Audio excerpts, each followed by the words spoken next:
Tetapi bila saya dapat nih tiba-tiba dong pun cari saya, dia bilang, apa sal saya masuk engkau yang dapat. Satu sidang media bagi filem terbaru Syurga Dalam Botol berlangsung baru-baru ini. Saksikan temu bual bersama pengarah filem Abby Cornelis.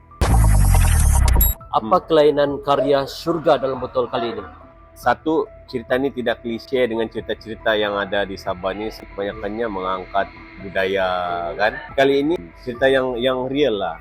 Dan watak yang saya buat ni ada di negeri kita saja. Kena bawa cerita-cerita yang unik, karakter-karakter yang unik, yang jarang dinampak ataupun pernah diangkat oleh mana-mana produksi di seluruh dunia.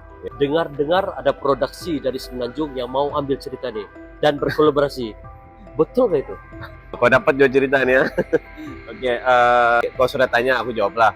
Okey, memang betul. Sebenarnya skrip ni dulu saya pernah bagi dengan satu produksi di Semenanjung, produksi Ari Zahri Production. Saya pernah mengarahkan dia punya Super Tele, Sekolah Sampah, dan pernah tercalon untuk Top 5 Best Asian Content tahun lalu. Wakil Malaysia macam ada 2 filem. Salah satu filem itu dia memang sudah ambil proposal ni, tetapi lama juga macam senyap.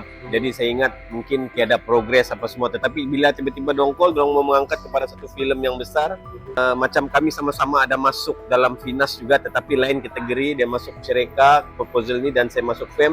Tetapi dia masa tu mungkin dia mau buat surprise, dia tidak bagi tahu saya. Jadi dia kasih masuk. Tapi bila saya dapat ni tiba-tiba dorang pun cari saya, dia bilang, apa sal saya masuk engkau yang dapat. Terus saya pun, ada kah bang? Kenapa bang dah bagi tahu? Begitu. Jadi bila cek rupanya lain kategori. Sebab saya masuk dana first time director.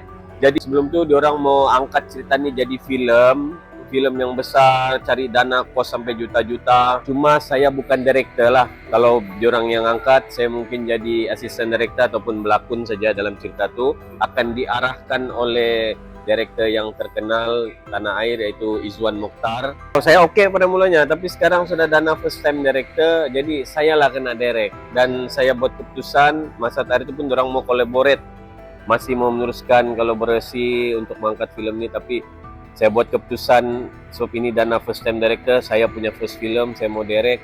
So saya bagi tahu Abang Ari, saya cakap, bang, dapatlah bang, ini kali saya buat sendirilah. So dia pun cakap, okay, good luck.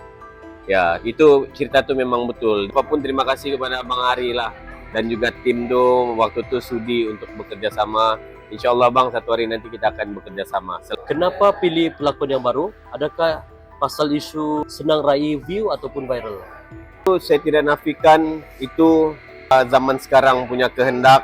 Kita kena follow trend terkini, tetapi kita juga kena melihat kesesuaian. Walaupun kita ambil content creator, apa semua influencer ni, tetapi kena sesuai dengan watak tu, dengan karakter tu. Jangan sampai lari kita punya jalan cerita tu. Itu paling penting. Dan satu lagi, untuk filem ni bukan semua influencer. Of course ada juga pelakon-pelakon macam pembantu pelakon terbaik peringkat kebangsaan teater, ada pelakon yang biasa berlakon dalam telemovie, dalam filem pun ada. Remaja-remaja tu banyak juga yang first time, tapi saya tidak takut lah. InsyaAllah saya boleh, sebab diorang datang audition sudah nampak bakat diorang. Dan Ken sebagai hero watak ini, kenapa pilih Ken? Habis sudah ke orang Sabah berbakat di sini?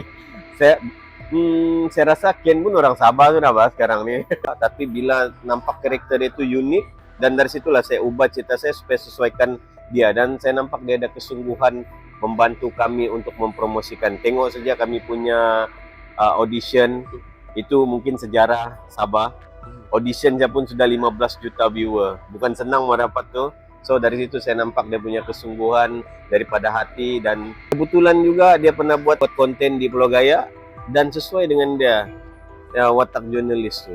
Sebenarnya di Sabah ni memang banyak berbakat, dan saya antara orang yang banyak mencukil bakat-bakat pelakon di Sabah ni. Sebagai seorang pengarah, selain dari sambutan penonton yang diidamkan, apalagi yang perlu untuk perfilman di Sabah? Nombor satu, buat filem untuk meraih viewer dan untuk meraih kutipan.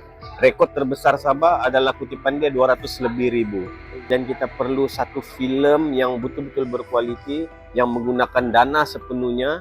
Kalau dapat 1 juta, gunalah 1 juta tu. Kalau boleh lebih lagi. Jangan dapat 1 juta, guna 400,000. Yang lain tu kita tidak tahu bagaimana. Sebab kita tidak mau kasih rusak nama pemain filem yang betul-betul dahagakan peluang untuk buat filem ni. Dan selain viewer adalah kita mau menang award.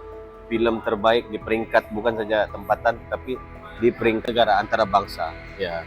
Harapan saya Surga Dalam Botol ini akan meletup produksi kami, pelakon-pelakon kami akan bekerja sama sepenuh hati daripada hari pertama sehingga ke terakhir dia Tunda Tobila. Kita akan buat yang terbaik sampai meletup dan membanggakan nama Sabah. Insyaallah. Lagi-lagi boom. Surga Dalam Botol pun boom juga. Amin.